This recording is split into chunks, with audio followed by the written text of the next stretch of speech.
তোমাদের এখন কিন্তু ভোটার কার্ডের সঙ্গে মোবাইল নাম্বার লিঙ্ক থাকাটা খুবই জরুরি। যদি আপনি ভোটার কার্ড আপনি অনলাইন থেকে ডাউনলোড করতে চান, সেক্ষেত্রে কিন্তু আপনার ভোটার কার্ডের সঙ্গে মোবাইল নাম্বার লিঙ্ক থাকতে হয়। এছাড়াও কিন্তু আপনি যদি এসআইআর এর জন্য অনলাইনে আবেদন করতে চান, সেক্ষেত্রে কিন্তু আপনার ভোটার কার্ডের সঙ্গে মোবাইল নাম্বার লিঙ্ক থাকতে হয়। এছাড়া বিভিন্ন কাজে ভোটার কার্ডের বিভিন্ন কাজে কিন্তু ভোটার কার্ডের সঙ্গে মোবাইল নাম্বার লিঙ্ক থাকা খুবই জরুরি।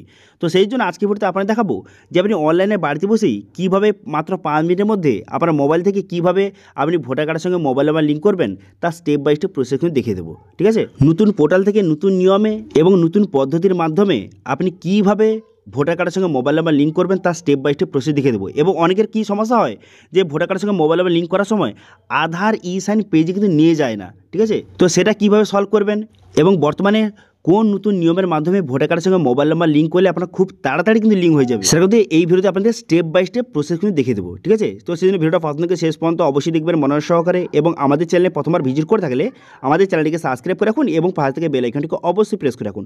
তো চলুন আজকে ভিডিওটা শুরু করা যাক। প্রথমত আপনি গুগলে আসবেন, গুগলে আসার পর সার্চ করবেন। কী লিখে সার্চ করবেন? এখানে লিখবেন যে ইসিআই নেট লিখে সার্চ করবেন। দেখুন আপনাদের যেভাবে যেই প্রসেসের মাধ্যমে দেখাচ্ছি, এই প্রসেসের মাধ্যমে করলে আপনার কিন্তু ভোটার কার্ডের সঙ্গে মোবাইল নাম্বার লিঙ্ক হয়ে যাবে খুবই ইজি প্রসেসের মাধ্যমে। ঠিক আছে, তারপরে এখানে ইসিআই নেট লিখে সার্চ করে দেওয়ার সঙ্গে সঙ্গে প্রথম দেখতে পাচ্ছেন এই যে অফিসিয়াল পোর্টালটা, এই অপশনে আপনি ক্লিক করবেন। তারপরে অফিসিয়াল পোর্টালটা আপনার সামনে এইভাবে ওপেন হয়ে গেল। এরপর আপনি কী করবেন, এখানে ভোটার সার্ভিস বলে অপশান রয়েছে, এই ভোটার সার্ভিস অপশানে আপনি ক্লিক করবেন। এই ভোটার সার্ভিস অপশানে ক্লিক করে দেওয়ার সঙ্গে সঙ্গে তারপরে কিন্তু নেক্সট পেজ কিন্তু আপনার সামনে ওপেন হয়ে যাবে।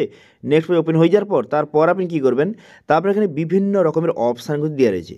এবার আপনি কী করবেন, এখানে দেখতে পাচ্ছেন একটা অপশান দেওয়া রয়েছে যে ভোটার রেজিস্ট্রেশন ফর্মস, এই অপশানে ক্লিক করবেন। এবার এই অপশানে ক্লিক করে দেওয়ার সঙ্গে সঙ্গে তারপরে কিন্তু নেক্সট পেজ কিন্তু আপনার সামনে ওপেন হয়ে যাবে। নেক্সট পেজ ওপেন হয়ে যাওয়ার পর এখানে কিন্তু আরও অনেকগুলো অপশান আপনার সামনে শো হয়ে গেল। এরপর আপনি কী করবেন, এরপর দেখতে পাচ্ছেন একটা অপশান দেওয়া রয়েছে যে কারেকশান, এই যে অপশান দেওয়া রয়েছে এই কারেকশানের মধ্যে দেখতে পাচ্ছেন ফিল ফর্ম 8 বলে একটা অপশান দেওয়া রয়েছে। এবার এই অপশানে আপনি ক্লিক করবেন। এই কারেকশানের অপশানের মধ্যে ফিল ফর্ম 8 এই অপশানে ক্লিক করবেন। এবার এই অপশানে ক্লিক করে দেওয়ার সঙ্গে সঙ্গে তারপর কিন্তু নেক্সট পেজ কিন্তু আপনার সামনে এইভাবে ওপেন হয়ে যাবে। এবার যারা কিন্তু যে আগে থেকে সাইন আপ করে রেখেছেন তারা কিন্তু মোবাইল নাম্বার বসিয়ে লগ ইন করতে হবে। এবার যারা নতুন তারা কী করবেন, এখানে সাইন আপ অপশানে ক্লিক করে আপনার মোবাইল নাম্বার, ইমেল আইডি এবং ভোটার কার্ড নাম্বার বসিয়ে আপনি কিন্তু প্রথমে সাইন আপ করে নেবেন। আমার অলরেডি সাইন আপ হয়ে আছে, সেই জন্য আমি লগ ইন করবো। তো সেই জন্য এখানে দেখতে পাচ্ছেন মোবাইলে ওটিপি চলে এলো, ওটিপিটা বসিয়ে আমি লগ ইন করে নিলাম। লগ ইনটা হয়ে যাওয়ার পর এরপর আপনি কী করবেন, এরপর নিচের দিকে আসার পর দেখতে পাচ্ছেন কারেকশান ফিল ফর্ম 8, পুনরায় কিন্তু এই অপশানে আপনি ক্লিক করবেন। ফিল ফর্ম 8 এই অপশানে ক্লিক করে দেওয়ার সঙ্গে সঙ্গে তারপর কিন্তু নেক্সট পেজ কিন্তু আপনার সামনে এইভাবে ওপেন হয়ে যাবে। আপনার সামনে নেক্সট পেজ ওপেন হয়ে যাওয়ার পর এরপর আপনি কী করবেন, এখানে দুটো অপশান দেওয়া রয়েছে, একটি সেলফ, একটি আদার্স। দেখুন এখানে অনেকে কোশ্চেন থাকতে পারে যে একটা মোবাইল নাম্বার কি পরিবারের সবার ভোটার কার্ডের সঙ্গে লিঙ্ক করতে পারবো? হ্যাঁ, করতে পারবেন, কোনো রকম সমস্যা নেই। এবং সঙ্গে আপনি একটা আইডি তৈরি করে কি পরিবারের সবার আবেদন করা যাবে? হ্যাঁ, সেটাও কিন্তু করা যাবে, কোনো রকম সমস্যা নেই। ওকে, তো সেই জন্য আপনি যদি নিজের করতে চান, ঠিক আছে, নিজের ভোটার কার্ডের সঙ্গে মোবাইল নাম্বার লিঙ্ক করতে চান, সেক্ষেত্রে সেলফ এখান থেকে সিলেক্ট করবেন। এবার যদি পরিবারের অন্য কারো করতে চান সেক্ষেত্রে আদার এখান থেকে সিলেক্ট করবেন। এবার যদি কেউ নিজের করতে চায় সেক্ষেত্রে সেলফ এখান থেকে সিলেক্ট করার পর এখানে আপনার যে এপিক নাম্বার অর্থাৎ ভোটার কার্ড নাম্বারটা বসিয়ে দেবেন। বসিয়ে দেওয়ার পর এখানে সাবমিট বাটনে ক্লিক করবেন। সাবমিট বাটনে ক্লিক করে দেওয়ার সঙ্গে সঙ্গে তারপর এখানে আপনার সমস্ত নাম কিন্তু শো হয়ে গেল। ঠিক আছে, আপনার নামটা শো হয়ে গেল। এরপর আপনি কী করবেন, এখানে ওকে বাটন দেখতে পাচ্ছেন, এখানে ওকে বাটনে ক্লিক করবেন। ওকে বাটনে ক্লিক করে দেওয়ার পর দেখুন এখানে কিন্তু সম্পূর্ণ নতুন পদ্ধতি এখানে বলে দেওয়া হয়েছে যে কেন হচ্ছে না, অনেকে রিজেক্ট হয়ে যাচ্ছে কেন। দেখুন এখানে বলে দেওয়া হয়েছে যে আপনি যে ভোটার কার্ডের সঙ্গে মোবাইল নাম্বার লিঙ্ক করবেন, কিন্তু তার আগে আপনার আধার কার্ডের সঙ্গে কিন্তু মোবাইল নাম্বার লিঙ্ক থাকতে হবে। ঠিক আছে, এবার অনেকে কোশ্চেন থাকতে পারে তাহলে আধার কার্ডে যেই নাম্বারটা লিঙ্ক আছে সেটা কি ভোটার কার্ডের সঙ্গে লিঙ্ক করতে হবে? না, এরকম কোনো কথা নেই, কিন্তু আপনার আধার কার্ডের সঙ্গে মোবাইল নাম্বার লিঙ্ক থাকতে হবে। এবং সঙ্গে আপনার ভোটার কার্ডের যে নামটা এবং আধার কার্ডের যে নামটা যেন সেম থাকে, না হলে কিন্তু আপনি ভোটার কার্ডের সঙ্গে মোবাইল নাম্বার লিঙ্ক করতে পারবেন না। এর কিন্তু এখানে পরিষ্কার বলে দেওয়া হয়েছে যদি আপনার ভোটার কার্ডের নাম এবং আধার কার্ডের নাম যদি সেম হয় তবেই আপনি কিন্তু লিঙ্ক করতে পারবেন, নাহলে কিন্তু লিঙ্ক হবে না। যদিও আপনি আবেদন করেও দেন সেক্ষেত্রে রিজেক্ট কিন্তু করে দেওয়া হবে। ঠিক আছে, সেই জন্য আপনার ভোটার কার্ডে যদি আলাদা নাম এবং আধার কার্ডে যদি আলাদা নাম অথবা স্পেলিং যদি মিস্টেক থেকে থাকে সেক্ষেত্রে প্রথম কিন্তু আপনাকে নামটা একই করতে হবে। ঠিক আছে, নামটা যেন সেম হয়, তারপরে কিন্তু আপনি ভোটার কার্ডের সঙ্গে যে মোবাইল নাম্বার লিঙ্ক করার জন্য আবেদন করতে পারবেন। ঠিক আছে, তো এই নিয়মটা আপনি ভালো করে দেখে নেবেন। ঠিক আছে, এবারে আপনি কী করবেন, এরপরের এখানে দেখতে পাচ্ছেন অনেকগুলো অপশান দেওয়া রয়েছে। এবার আপনি ভোটার কার্ডের সঙ্গে মোবাইল নাম্বার লিঙ্ক করার জন্য এবার আপনি এই যে কারেকশান এই অপশানে আপনি ঠিক চিহ্ন মারবেন। এখানে আপনি সিলেক্ট করে আপনি ওকে বাটনে ক্লিক করবেন। ওকে বাটনে ক্লিক করে দেওয়ার সঙ্গে সঙ্গে তারপর কিন্তু নেক্সট পেজ কিন্তু আপনার সামনে ওপেন হয়ে যাবে। নেক্সট পেজ ওপেন হয়ে যাওয়ার পর এখানে কিন্তু আপনার স্টেট, ডিস্ট্রিক্ট নাম কিন্তু দেওয়া রয়েছে। এবার আপনি কী করবেন, নিচের দিকে এসে আপনি নেক্সট বাটনে ক্লিক করবেন। নেক্সট বাটনে ক্লিক করে দেওয়ার সঙ্গে সঙ্গে তারপর কিন্তু নেক্সট পেজ আপনার সামনে ওপেন হয়ে যাবে। হয়ে যাওয়ার পর এখানে আপনার নাম এপিক নাম্বার অথবা ভোটার কার্ড নাম্বারটা দেওয়া রয়েছে। এবার একটু নিচে গিয়ে যাওয়ার পর এখানে দেখতে পাচ্ছেন যে আধার নাম্বার। দেখুন এখানে কিন্তু অনেকে ভুল করে, এখানে আধার নাম্বার সিলেক্ট করে না অনেকে। এখানে আধার নাম্বার কিন্তু অবশ্যই আপনি সিলেক্ট করবেন। আধার নাম্বার সিলেক্ট করে এখানে আধার নাম্বারটা সঠিকভাবে বসিয়ে দেবেন এবং এখানে মোবাইল নাম্বার এখানে সেলফ এখান থেকে সিলেক্ট করে আপনার যেই মোবাইল নাম্বারটা লিঙ্ক করতে চান সেই মোবাইল নাম্বারটা এখানে সঠিকভাবে বসিয়ে দেবেন। এবার ইমেল আইডি সিলেক্ট করতেও পারেন, নাও করতে পারেন, কিন্তু আধার নাম্বার এবং মোবাইল নাম্বারটা সিলেক্ট করে সঠিকভাবে নাম্বারগুলি বসিয়ে দেবেন। ঠিক আছে, আপনার আধার নাম্বারটা এবং মোবাইল নাম্বারটা যেটা লিঙ্ক করতে চান সেটা আপনি সঠিকভাবে বসিয়ে আপনি নেক্সট করে দেবেন। ঠিক আছে, নেক্সট হয়ে যাওয়ার পর আপনি নিচের দিকে আসবেন। নিচের দিকে আসার পর তারপরে দেখতে পাচ্ছেন এখানে বিভিন্ন রকম কারেকশানের অপশান কিন্তু আপনার সামনে শো হয়ে গেছে। এবার যেহেতু আপনি ভোটার কার্ডের সঙ্গে মোবাইল নাম্বার লিঙ্ক করতে চান সেক্ষেত্রে এখানে মোবাইল নাম্বার সিলেক্ট করবেন। করে দেওয়ার পর এই মোবাইল নাম্বার জায়গায় যেই মোবাইল নাম্বারটা লিঙ্ক করতে চান, ঠিক আছে, সেই মোবাইল নাম্বারটা সঠিকভাবে এখানে বসিয়ে দেবেন। এই মোবাইল নাম্বারটা এখানে সঠিকভাবে এখানে বসিয়ে দেবেন।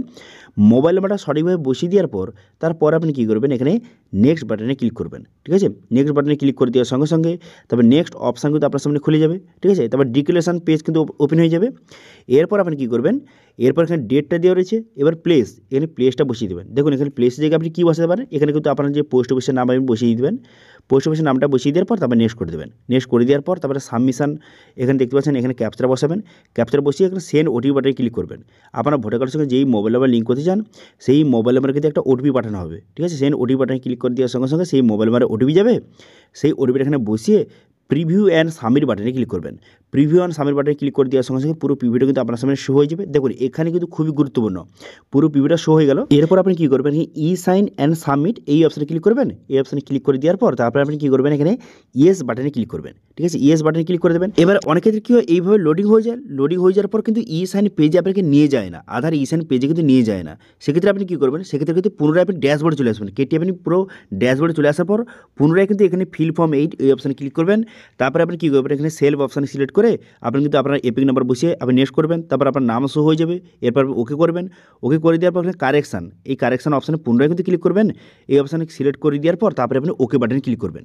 ওকে বাটনে ক্লিক করে দেওয়ার পর তারপর কিন্তু এরকম কিন্তু অপশান আপনার সামনে শো হয়ে যাবে। ঠিক আছে, তো এখানে কিন্তু যাদের কিন্তু আপনি অ্যাপ্লিকেশন করেছেন কিন্তু ই সাইন পেজে নিয়ে যায়নি তাদের কিন্তু এইভাবে শো হয়ে যাবে, তার এখানে নাম শো হয়ে যাবে এবং এখান থেকে আপনি ডাইরেক্ট ই সাইন করতে পারবেন। ঠিক আছে, সেক্ষেত্রে এখানে দেখতে পাচ্ছেন ক্লিক টু ই সাইন, এই অপশানে ক্লিক করবেন। এই অপশানে ক্লিক করে দেওয়ার সঙ্গে সঙ্গে সরাসরি আপনাকে ই সাইন পেজে কিন্তু নিয়ে চলে যাবে। ঠিক আছে, তো এইভাবে বুঝতে পারলেন যে যাদের কিন্তু ই সাইন পেজে কোনো কারণে না নিয়ে গিয়ে থাকে, ঠিক আছে, কোনো কারণে সার্ভার প্রবলেম হোক বা কোনো কারণে আপনাকে ই সাইন পেজে যদি না নিয়ে যায় সেক্ষেত্রে পুনরায় কেটে দেবেন। কেটে দেওয়ার পর আরেকবার আপনার ভোটার নাম্বার বসিয়ে আপনি করবেন, তাহলে কিন্তু আপনাকে সরাসরি ই সাইনের অপশান কিন্তু দিয়ে দেবে। ঠিক আছে, তারপরে আপনি ই সাইন পেজে চলে আসবেন। চলে আসার পর তারপর কিন্তু এখানে আপনার আধার নাম্বার বসিয়েবেন। বসিয়ে দেওয়ার পর গেট ওটিপি বাটনে ক্লিক করলে আপনার আধার কার্ডের সঙ্গে যেই মোবাইল নাম্বার লিঙ্ক রয়েছে সেই মোবাইলে ওটিপি যাবে। সেই ওটিপিটা এখানে সঠিক বসিয়ে এইখানে আই হেয়ার বাই এই অপশান সিলেক্ট করবেন। করে দেওয়ার পর আপনি সাবমিট বাটনে ক্লিক করে দেবেন। সাবমিট বাটনে ক্লিক করে দেওয়ার সঙ্গে সঙ্গে আপনার অ্যাপ্লিকেশনটা সাকসেসফুলি সাবমিট হয়ে যাবে এবং একটা রেফারেন্স আইডি নম্বর আপনাকে প্রোভাইড করবে। এরপর আপনি কী করবেন, রেফারেন্স আইডি নম্বরটা প্রোভাইড করার পর তারপর আপনি স্ট্যাটাসটা কীভাবে চেক করবেন। দেখুন সাবমিট বাটনে ক্লিক করে দেওয়ার পর রেফারেন্স আইডি নম্বর আপনাকে প্রোভাইড করে দিল। এবার স্ট্যাটাস চেক করার জন্য ট্র্যাক অ্যাপ্লিকেশন স্ট্যাটাস এই অপশানে আপনি ক্লিক করবেন। এবার এই অপশানে ক্লিক করে দেওয়ার সঙ্গে সঙ্গে তারপর নেক্সট পেজ কিন্তু আপনার সামনে ওপেন হয়ে যাবে। তারপরে আপনার যে রেফারেন্স আইডি নাম্বারটা আপনাকে প্রোভাইড করেছিল সেটা বসিয়ে আপনি সাবমিট বাটনে ক্লিক করবেন। সাবমিট বাটনে ক্লিক করার সঙ্গে সঙ্গে দেখতে পাচ্ছেন এখানে কিন্তু আপনার নাম এখানে সমস্ত ডিটেলস শো হয়ে গেছে। এবার প্রথম সাবমিট থাকবে, তারপরে যখন কারেন্ট স্ট্যাটাস যখন এনরোল আপডেট দেখাবে, ঠিক আছে, এইভাবে যখন দেখাবে এনরোল আপডেট তখন আপনি বুঝতে পারবেন যে আপনার ভোটার কার্ডের সঙ্গে মোবাইল নাম্বার কিন্তু লিঙ্ক হয়ে গেছে। এবার কত সময় লাগে দেখুন, অনেক ক্ষেত্রে কিন্তু এই 5 থেকে 10 মিনিট লাগে। এবার কিছু সময় আবার অনেক ক্ষেত্রে কী হয় যে 24 ঘন্টা লেগে যায়। তো সেক্ষেত্রে যে 5 থেকে 10 মিনিটও হয়ে যায়। এবার অনেক ক্ষেত্রে সার্ভার প্রবলেমের জন্য বা এই সার্ভার ইস্যুর জন্য অনেক সময় টাইম বেশি লেগে যেতেও পারে। সমস্ত বিষয়টা সার্ভারের ব্যাপার। তো সেক্ষেত্রে আপনি ট্রাই করবেন আপনার ওই 24 থেকে 48 ঘন্টার মধ্যে অবশ্যই কিন্তু হয়ে যাবে। ঠিক আছে, কারোর তার আগে হয়ে যায়, কারোর একটু সময় বেশিও লেগে যায়। ঠিক আছে, তো যখন দেখবেন যে এনরোল আপডেট দেখাচ্ছে তখন আপনি বুঝতে পারবেন যে আপনার ভোটার কার্ডের সঙ্গে মোবাইল নাম্বার লিঙ্ক হয়ে গেছে। তারপরে আপনি এখানে এপিক ডাউনলোড অপশানে ক্লিক করে আপনার কিন্তু যে ভোটার নাম্বার এখানে বসিয়ে দেবেন। ঠিক আছে, এপিক নাম্বার বসিয়ে স্টেট এখানে সিলেক্ট করে আপনি সার্চ বাটনে ক্লিক করবেন। করে দেওয়ার পর দেখতে পাচ্ছেন এখানে আপনার নাম সমস্ত ডিটেলস শো হয়ে যাবে এবং বর্তমানে যে মোবাইল নাম্বার দেখতে পাচ্ছেন লিঙ্ক হয়ে গেছে, এখানে মোবাইল নাম্বারকে দেওয়া রয়েছে দেখতে পাচ্ছেন। এবার আপনি এখান থেকে খুব সহজে চাইলে আপনি ভোটার কার্ড ডাউনলোড করে দিতে পারবেন। ঠিক আছে, তো এইভাবে বর্তমানে সম্পূর্ণ নতুন পদ্ধতির মাধ্যমে এবং সম্পূর্ণ নতুন নিয়মে আপনি ভোটার কার্ডের সঙ্গে মোবাইল নাম্বার লিঙ্ক করতে পারেন। ঠিক আছে, এবার ভোটার কার্ডের সঙ্গে মোবাইল নাম্বার লিঙ্ক করতে আর অন্য কোনো যদি আপনার সমস্যায় আপনি পড়ে থাকেন সেক্ষেত্রে অবশ্যই কমেন্ট করুন, আমি অবশ্যই তার রিপ্লাই করব। এবং আজকে ভিডিও ভালো লাগলে ভিডিওকে লাইক করে দেবেন এবং ভিডিও কিন্তু বন্ধুর সঙ্গে শেয়ার করে দেবেন। এবং আমাদের চ্যানেলে প্রথমবার ভিজিট করে থাকলে আমাদের চ্যানেলটিকে সাবস্ক্রাইব করে রাখুন এবং পাশে থেকে বেল আইকনটিকে অবশ্যই প্রেস করে রাখুন। আজকে ভিডিওটা এই পর্যন্তই, দেখা হচ্ছে নেক্সট ভিডিওতে। Thank you.